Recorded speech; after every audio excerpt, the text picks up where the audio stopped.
Hello and welcome. You are now entering the microverse at Micro Odysseys, where I design real art concepts from idea to creation through stories, colors, sounds, lights, and whatever else comes to mind.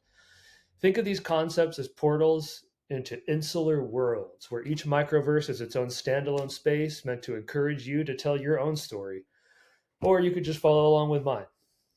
In season one, we're developing our first microverse, which is a jungle themed story and art installation that harkens back to the Tiki Rooms and Exotica adventure serials of the mid 20th century.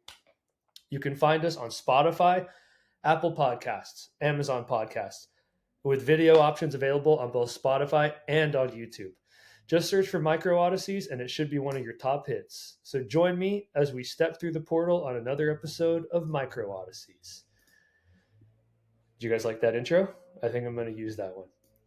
But I've also added another thing here, which I think we need a recap for the show. So I put together a quick recap of what we've been doing so that people who are new can kind of come in. Please don't listen to the other 3 episodes. They're really bad and unorganized. But here you can come in. If you're new, listen to what we're doing, where we come from, and how we're doing it. So currently we're building our first microverse, right? And it's, like I said, it's an art installation steeped in the exotica and tiki vibes of the mid 20th century. Think any tiki bar you've ever been to, or Adventureland and Disneyland, something of that nature. Right now, we're on phase one of our first microverse. As you've seen in the previous episodes, there are roughly like 11 phases that we've planned out. But phase one, we're working on building a story framework for the rest of the project. And we're learning how to draw so we can develop concept art that we can build our final physical material art off of. If I had to gauge our progress, the story is at about a 0.5 out of 10, and our learning to draw is at about a 0 out of 10. So we're at the very beginning. That's okay. It's week one of phase one. Just to give you the quick recap of what we've done for the past few weeks, we've been going through our preliminary phase, which is defining what our art project is, defining what we're trying to accomplish. Let's see, building supporting documentation around what we're doing, putting together a rough high-level timeline of the project and the phases in which we'll tackle our project, like the groundwork and the boring stuff. But that's now all behind us. We now know what, why, how, and generally in what order we're going to be building our art project. So now we can steam ahead and get started on phase one. So that being said, we're going to start our show off. Welcome to the microcosm.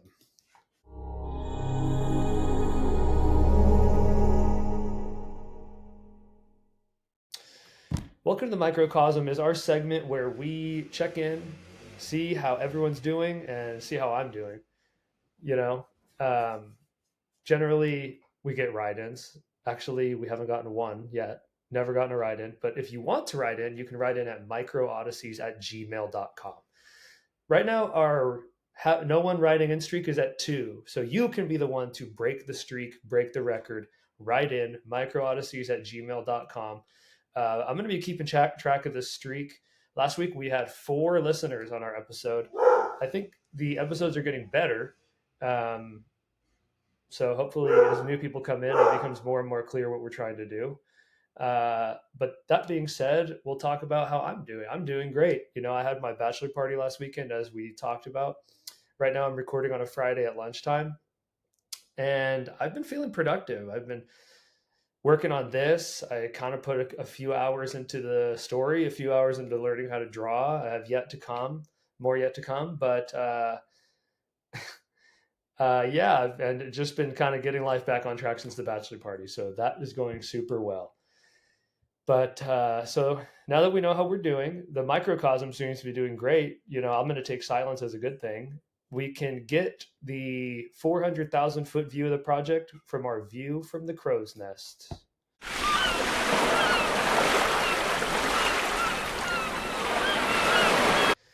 Welcome to the crow's nest, where we look from above and just see the state of the project.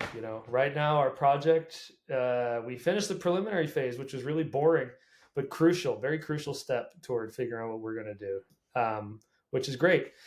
We're just getting started on phase one, so not much progress has occurred. But on the story, the ideas of it are coming along really well. But putting that pen to paper is a whole different ball game.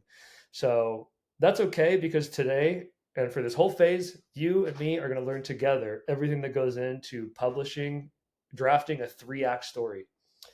What should happen in them, how they resolve, how they're inspired. I mean, we're just at the beginning, but we're going to figure it out together.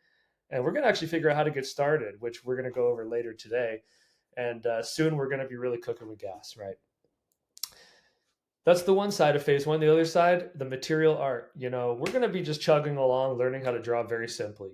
I think each episode we're going to have a segment on kind of the progress, what I've learned about drawing so far. I'm going to probably be building some time lapse videos of stuff I am drawing. And I think we're going to be dedicating the weekly voyage to, going somewhere, learning how to draw. And each week I'm going to show you guys my progress and share with you kind of what I've learned. So yeah.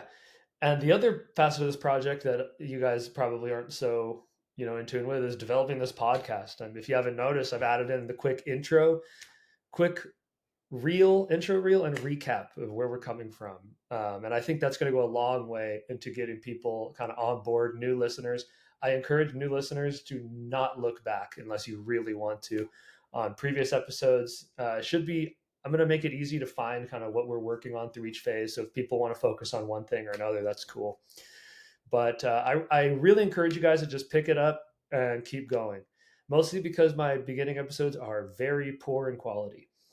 But you know what? That's okay. I think this is going to go a long way for people who have come into the pod, have no idea what it's about. It's helping me concretely define why I even have this podcast in the first place. I felt a little bit like, is this even necessary? But I think actually when we start cooking with gas here, it's going to be really fun to update. I think it's going to be easy and fun to follow along. And I mean, it's going to feel rewarding, I think, even for you guys to see progress being made. Hopefully it inspires you guys to develop some art projects of your own. Since Micro Odysseys isn't as sitcom like as most podcasts, it has a progression to it. We're going to provide that recap every week, where we're coming from, probably even what projects we've already accomplished, where you can find information about them. That way, new listeners can jump right in, not feel left out.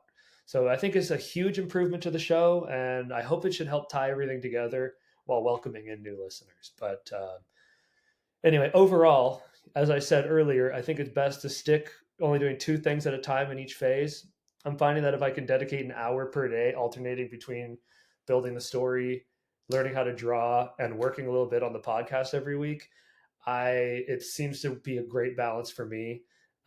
In total, we're working up basically each thing. I'm just going to be working for 2 hours a week. It's a total of 6 hours of work on this. I mean, I do have a full-time job, which I love. And I also am getting married, and and I love that.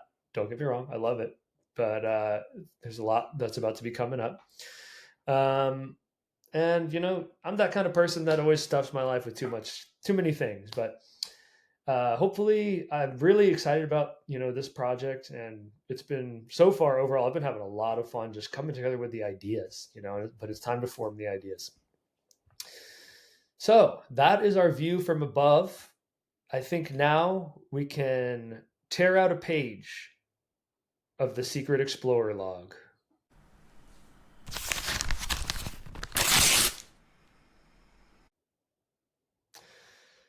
Welcome to the Secret Explorer log, everybody. The purpose of the Secret Explorer log for now has just been me reading excerpts from my journal. But now, since we're officially in phase one, working on real ideas, it will now just be dedicated to me reading out journal entries that pertain to developing the story. I find that when I'm working on developing the story so far, it's just been me writing in my super secret Explorer log diary. And then when I'm done, I'll formalize that into like a document online. It really helps kind of get the ideas flowing. Helps to write them down. It makes you go a little slower, right? Which is really nice. And the story never stays set in stone, I'm finding. I've already digested and discarded many ideas and morphed them into new and better ones so far. But I think you guys kind of already know how the idea sparked on a car ride, having a conversation with my friend. We were just, tearing it up, trying to just for fun, coming up with like different stories and stuff like that of stuff because we were listening to tiki music. My formative that's how my formative thoughts for this whole concept came about. Um, but what came out of it really was what struck me about the tiki verse, so to speak, is how insular it makes you feel. It makes you feel, and I've mentioned that word a lot, and it makes you feel enveloped in a complete world, and uh, there's something.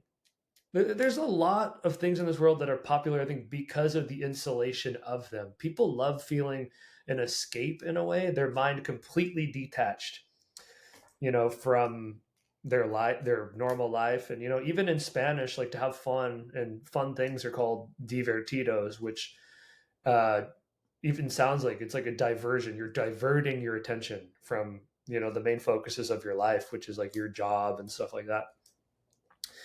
And it's not always healthy to overdo it there, but hey, the masses love overdoing it with distracting themselves from their life, right?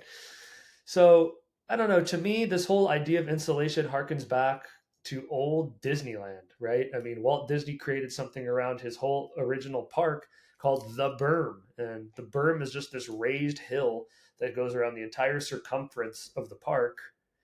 And it separates the guest line of sight between the park and the real world. And there's something about being in the Berm that resonates with a lot of people. That's why they love going there. And it constitutes that insular feeling where the mind and the imagination can just run wild with movement, color, story. The berm is a metaphor and a term that I will use honestly pretty frequently to illustrate how insular something is or how it should be displayed to the public. For instance, I've showed you guys my artifact registry with classifications of A, B, and C, right? A artifacts are just final product deliverables. B artifacts are tools and things along the way, concept drawings that are not the final project, but I mean, it'd be cool to show them as part of the insular installation. And the C class artifacts are not meant for public viewing because they don't fit, quote unquote, inside the berm, right? That would be stuff like, I don't know, this mechanical pencil. I don't think mechanical pencils were around during like the story. Um, these my headphones. I use these headphones. They should honestly be on the artifact registry. It was like they're like my original microphone for the podcast, but they're not. They're a class C artifact. They're not going inside the berm, so to speak. They're not. They don't fit with the world that we're trying to build. So I think when we talk about the conception of the idea on the car ride, I think the inspiration of the idea really has been honestly Disneyland. It's in and of itself a collection of its own micro odysseys. And my way of thinking about it has been from start to finish. How I'm going to come up with this story is, can I put a throughput storyline through Disneyland to create a comprehensive tiki exotica themed story? And we can, and I'm going to use that, I think, as the framework of the entire story structure. How I'm going to do that is I'm going to do a complete tiki themed tour of Disneyland, and I wanted it to flow the same way that a great dinner would flow. When you're having a Saturday night dinner, friends are visiting from out of town, say, great dinner starts with having drinks somewhere. Then you go and get appetizers at the restaurant. You get the main course, then you get dessert. There could even be some sort of aperitif, a digestif, so to speak. So that's the way I am thinking of my story through Disneyland. How we can pretend we are there in our own story, and how that flows is how my story is going to flow. It's going to be the basis foundation of my art installation. And you know what? It kind of, to me, it's the beauty of how the park used to be. They didn't shove their existing stories totally down your throat. I mean, obviously in Fantasyland there were rides with all the existing stories. That's one thing. But it used to be that Disneyland existed so that you could make up your own stories. And I wish they'd kind of go back to that to some extent, instead of overlaying everything with like Pixar, Star Wars, Marvel. Even if I really love those things, but they kind of have neglected the idea of guests coming in and forming their own story. Like they didn't used to explicitly tell you what the story was. It was almost like a show don't tell kind of a thing. Like think about, they used to just have submarines, and you'd go in the submarine and there wasn't Finding Nemo overlaid with it and a comprehensive storyline. They built kind of like a vibe almost, and you were the captain of the submarine. You got to feel what it was like. What is it like to be on a nuclear submarine? And that was everywhere, in Disneyland.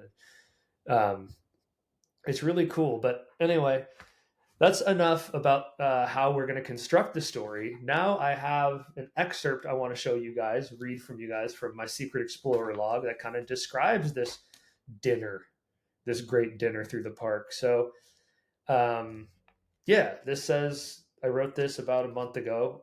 We're cooking with gas now. And we need to develop a 3-act structure. We should first start out, develop story inspiration. So I was kind of coming up with, how are we going to navigate through? So I think if you're starting out with drinks at a dinner, the best way to think of that is at the Disneyland Hotel, they have a open to the public tiki bar, Trader Sam's. And if you haven't been, you live in the area, I highly recommend you go. They validate hotel parking, by the way. You have to park at the hotel, but they do validate up to 3 hours. So you start at Trader Sam's, and that's where you're going to be getting a drink. And Trader Sam's is this great tiki bar. And you can imagine, you're just getting started. Then you have to walk through Main Street into Main Street. So that could be kind of like an American city our characters are in. And I think the best way to do it, instead of just walking through Main Street to Adventureland, I think the best way to do it is to hop on the Disneyland Railroad to New Orleans Square Station. That's just a short train ride, but you're on a train, you're traveling, then you're in a Gulf city, you're in New Orleans. That's the port that can take you to a lot of jungle areas, like in real New Orleans, right? So then you're there, you're at the port if you're the character. When you're on the port, you want to get an appetizer. I think you go to Tropical Hideaway. You end up from New Orleans, you're in your port. You go to get your bow from Tropical Hideaway, which is kind of like you arriving on an enchanted island. From there, I think you do Jungle Cruise, which is kind of a main course. And I even you can get Bengal barbecue beef skewers too. And Jungle Cruise is a main course. It just has so much meat to it. It's a meaty ride. It is like the spirit of Adventureland, spirit of Tiki completely. Tropical animals, safari explorers. And I think from there you could do Indiana Jones, but I don't think Indiana Jones necessarily fits into the berm always. Literally the ride is outside the berm, first of all. But I don't know, that it's its own story already. It's its own IP, but perhaps we could take elements of the temple concept. I think the temple is there, or maybe our characters could go through some sort of temple they find after going on the boat ride that is the Jungle Cruise. I think the dessert of our Tiki Day is a Dole Whip, obviously, which I haven't had in a long time. And then the Tiki Room is the perfect dessert. The Tiki Room does kind of get you hyped, as kind of like feels like an appetizer a little bit. But I think the Tiki Room works more as a dessert, where you're kind of tired already. You've had a great day. You're in the Tiki Room, and it's just kind of a wind down. It's a perfect cherry on top to your Tiki experience while you're there.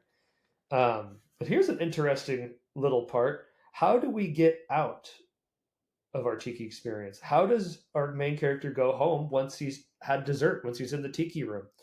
Does he take the Dole Whip with him? That's a good question. No, maybe he buys merch. He's got to take something home, which I think would be cool. Maybe a little cultural appropriation-y, but I think Tiki culture in and of itself has a little cultural appropriation that we just have to accept. And I think he's just going to walk right out of Disneyland and end up back to his home, back to where his car is parked.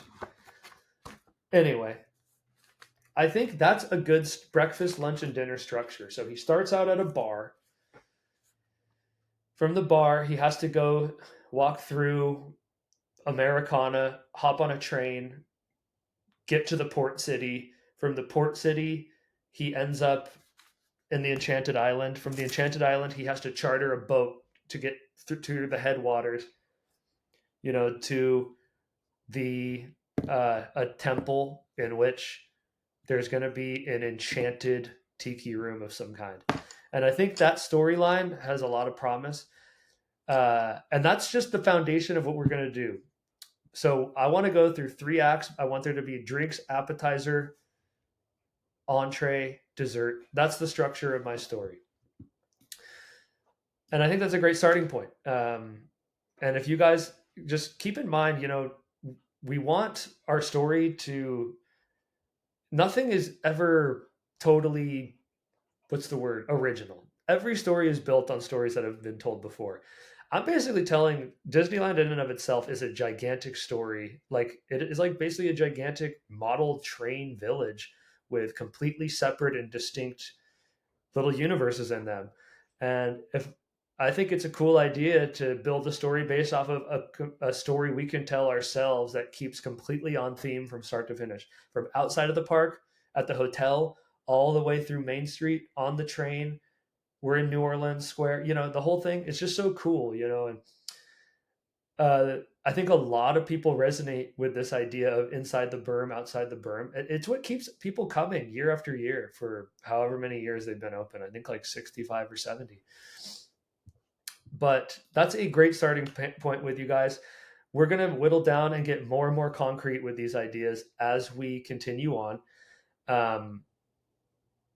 And I think that's a great place to kind of leave the Secret Explorer log, keep you guys digesting kind of how the story will be built. But that takes us now to our weekly voyage.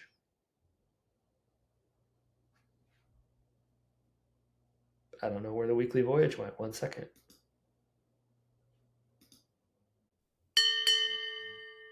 Wow.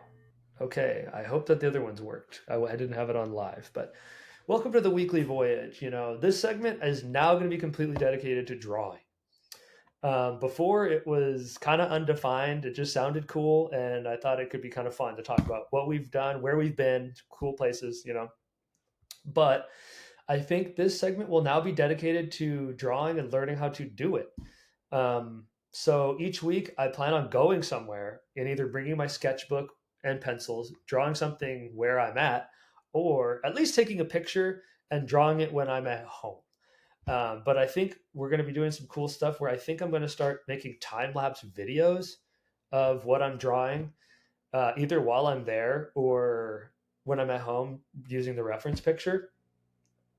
I'm going to try my best to do that, and I think I'm going to upload them on my YouTube channel. And if I do, you can find my YouTube channel. You can just search Micro Odysseys. That is it on YouTube. I actually recommend you guys watch the podcast on YouTube. It's pretty fun, and I am on video, which is pretty cool. But I'll also be going over anything pertinent that I've learned from drawing in the week before. This week I actually learned something really cool. I actually wrote another journal entry about it. Basically, from my drawing class I've been taking online, I learned that there are some steps to drawing, and this is just for simple things that have very simple light shadow composition in them, kind of simple lighting and aren't too complex. But basically what I learned is the steps of drawing are you have a couple pencils that are like kind of lighter and a couple pencils that are darker. And you need to define a couple pencils that are going to be your shadow, dark side pencils, and a couple pencils that are your light side pencils. And you start off with just building the outline, designing the outline, and then you draw the line where the shadows and the light separate. Then you take your weakest shadow pencil and you shade in all the shadow areas. Then you take your secondary shadow pencil and you do just the dark areas and a layer over what you've already shadowed. And that will constitute your dark shadow side of the drawing. And then the light side, you have your 2 light side pencils, and then you have the page as the lightest shade of value that you're going to get. And I don't know why there are balloons coming through. on the video, but essentially you design out the parts so that you just want the page value. Then you take your weakest light shade pencil, and you just kind of go over everything a little bit. And then you take your darker light side pencil and you just kind of retouch over and layer over the weakest light side. And then you just kind of add finishing touches from there, you know. But I learned that drawing a pear, you know. Maybe I can actually show you guys my pear. I didn't know this while I was drawing the pear, but I think I'm probably going to redraw this pear again. I don't think that's that bad, but I didn't know all those steps. Then I watched the demo, and I'll probably retry drawing this pear after, you know, I've learned that work from the demo. Anyway, that's just what I've learned this week. This week, my weekly voyage, I did go to Disneyland. Yes, I am a Magic Key holder. I am a certified Disney adult. And, you know, guys probably will make fun of me for that one, but that's fine. It's just something fun to do. For me, I don't live too far away. But I went to Disneyland and I took a picture of this really cool building in California Adventure. And it's the restaurant Carthay Circle. It's California style, which I love. I think I'm going to have a California themed microverse later on. But yeah, you can see the picture. It's pictured here, and I'll probably create a time-lapse video of me trying to draw it. And hopefully I'll include it as part of this episode for the YouTube version. And I'll create its own YouTube time-lapse drawing video, which I mean, that might be pretty interesting to watch for people who want to learn how to draw. I'm just a beginner, but we'll see my progress as we go along, and I'll probably even talk about how I feel afterward and progress we made and what I've learned there. So that's it. My weekly voyage was to Disneyland, and I got a cool picture of that building. So that's it for the weekly voyage. But there's something related we need to go over as part of our artifact of the week.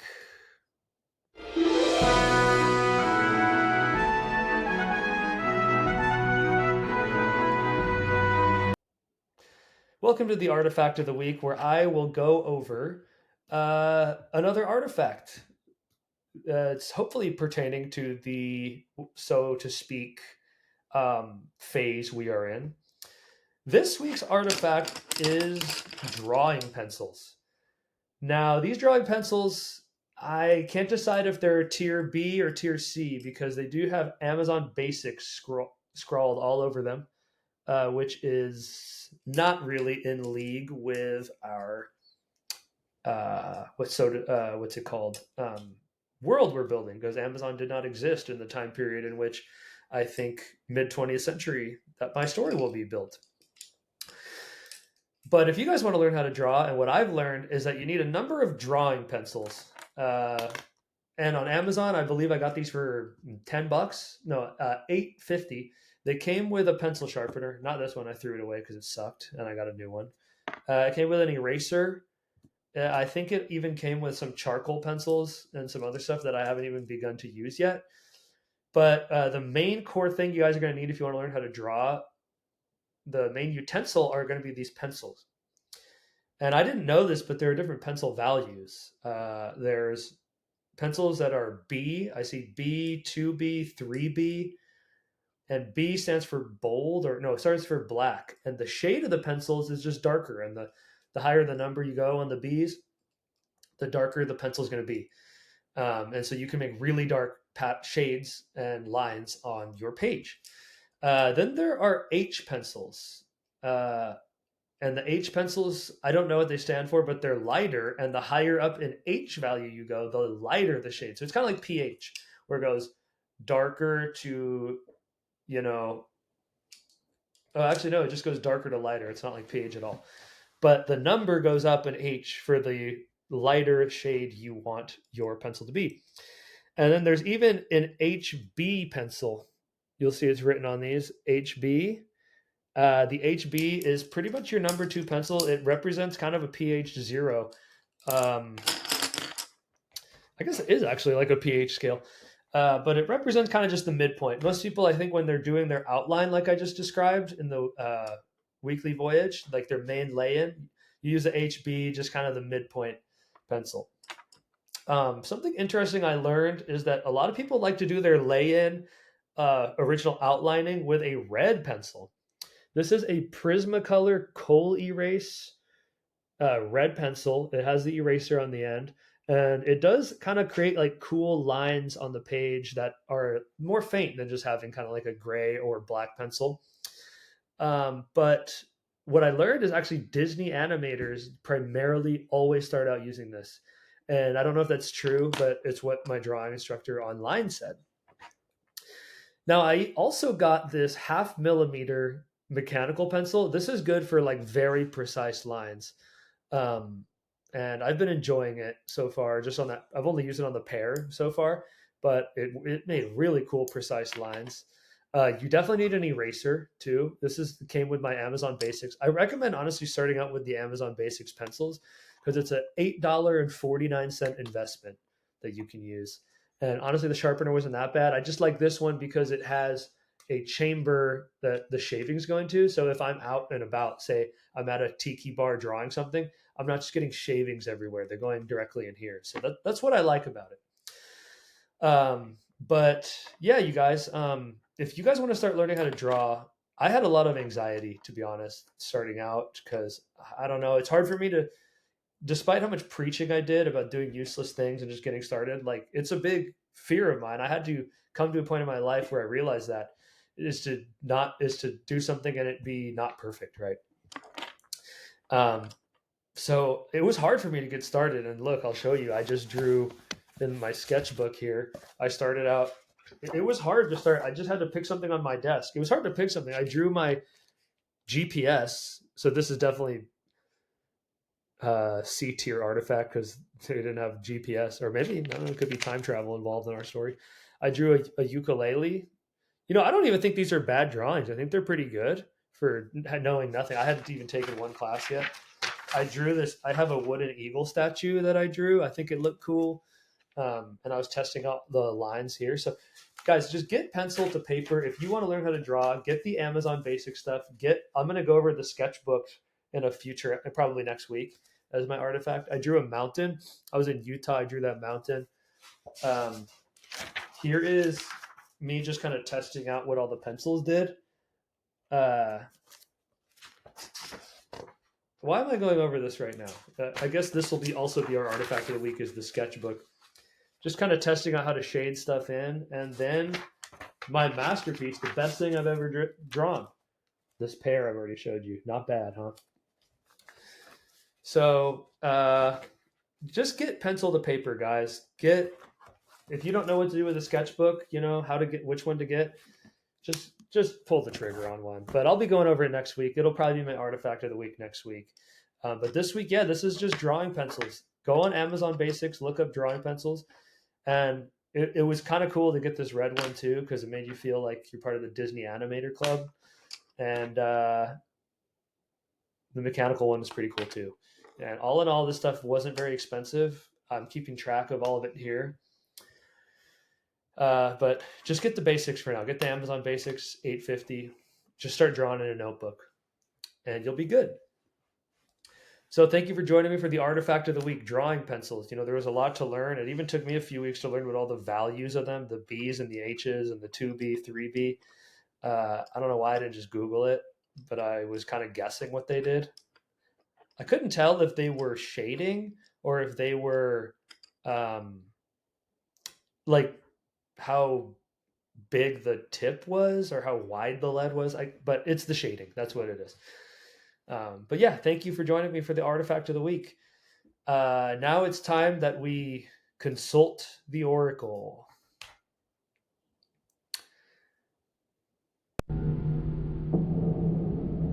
Welcome to the Temple of the Oracle. Actually, guys, I'm messing with you. There's nothing to consult the Oracle about this week. I'm trying to think what I used the Oracle for this week. I think I did use her for something.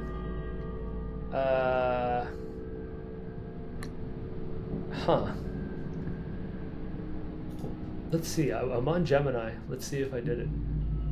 Ooh. Oh yeah, I was using her to come up with the intro reel. I think it turned out pretty good. I'm probably gonna say it every week. I'm gonna get really used to it. I tried to figure out what a good word for art in a physical medium is. I got sick of saying we're gonna develop physical media. That just doesn't sound sexy. She didn't. She said material art was a. That's the one that after a few refining of my queries, kind of came up. Material art. I like that.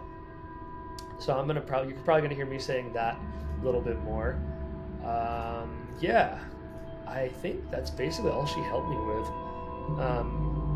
But thank you to the Oracle for even that. It was nice. It was very nice to get some help with that, and I'll be getting more help later on. So guys, don't be afraid to use AI to come up with ideas or to kind of help you, because the whole idea, I think, if you're going to really get this done, is just start at a high level. Let the AI fill in the gaps. I know in Jurassic Park that didn't really work out with the frog DNA, but we're not building killer dinosaurs here. We're building an art installation.